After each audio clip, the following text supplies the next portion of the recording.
Tov, good morning. Today is Friday, May 10th, Erev Shabbat, Parshat Kedoshim. This Parsha holds within it what Rabbi Akiva claims is the most important principle of the Torah, or a very important principle of the Torah, which I think means the most important.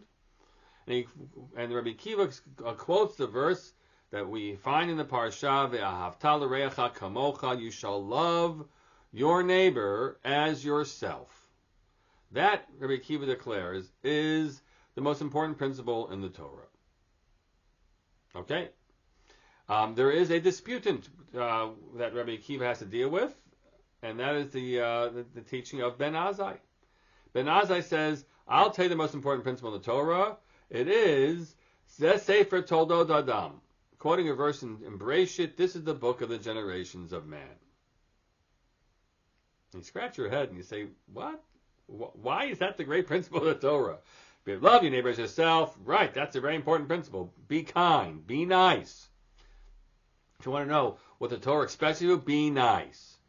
But what does that have to do with this is the book of generations of man? I don't know. So you could say, well, is the Torah, are they really arguing about what the Torah is about? Is the Torah a value book, which Rabbi Akiva would be saying, or is it the history book? The story of generations of man. But that's not the meaning. And actually, we should know a little, important lesson about how verses are quoted. When you in a midrash, for example, or in the Gemara elsewhere, that sometimes you miss the entire point if you don't look up the whole pasuk. The whole pasuk there tells us that this is a great book of the generation of man, right? In the day that God created him in His image, God created it, right? And in the image of God, He created him. That's what the Torah says. Oh. Now we have an interesting disagreement. The disagreement has to do with how you look at the person in front of you. And what drives the way you treat this person. Rabbi Akiva says, kamocha. You should know, you treat this person, love this person like yourself. You want the best for you, you should want the best for him. And you should actually know, right? You look at the other person and you think of him as someone to be dismissed. No, the person just like you. He's just like you. Deserves to be treated the way you want to be treated. So that's how, right? It's the variation that we hear from teaching of Hillel. What you wouldn't want done to you, don't do to somebody else. So the answer is also then, what you would want done to you, you should do for somebody else. And that's the principle of Ahavta l'reacha kamocha.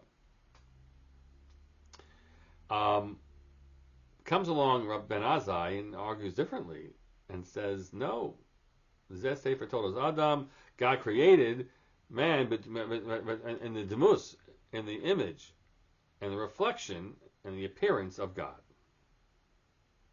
And so the Midrash actually goes on to say, Shelo tomar ho'ov nitbazeti nitbazeh chaverimi, ho'ov kalalti kalel chaverimi. So here's an interesting point, right? Love your neighbor as yourself. What if either your circumstances are such that you suffer in this world? So you might say, well, if I suffer, I have the right to make somebody else suffer. I've got dealt a bad card, I can deal somebody else a bad card. Or, right, I think little of myself. I have terrible self-esteem, so I should treat somebody else with low esteem, right?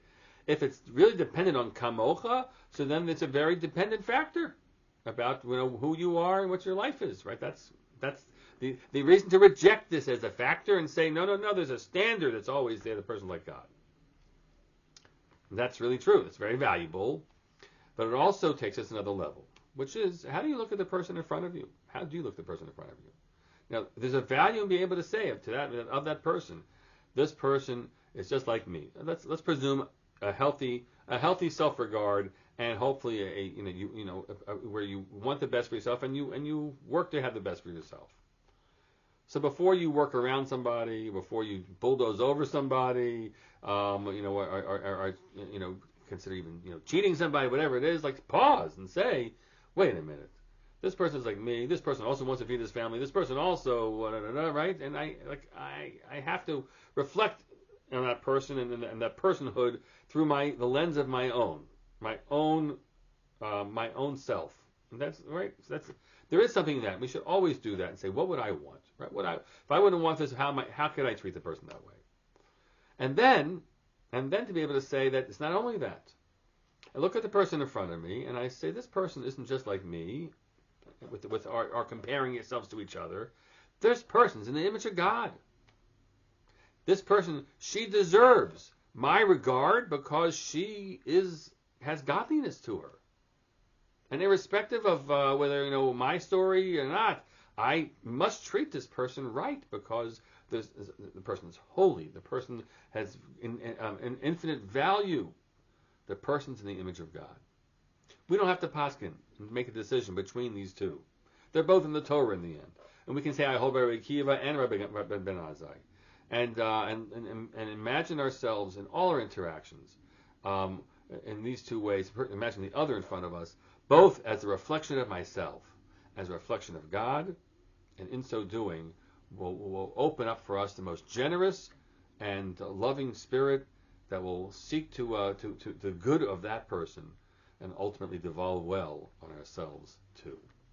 Wishing you all a Shabbat Shalom.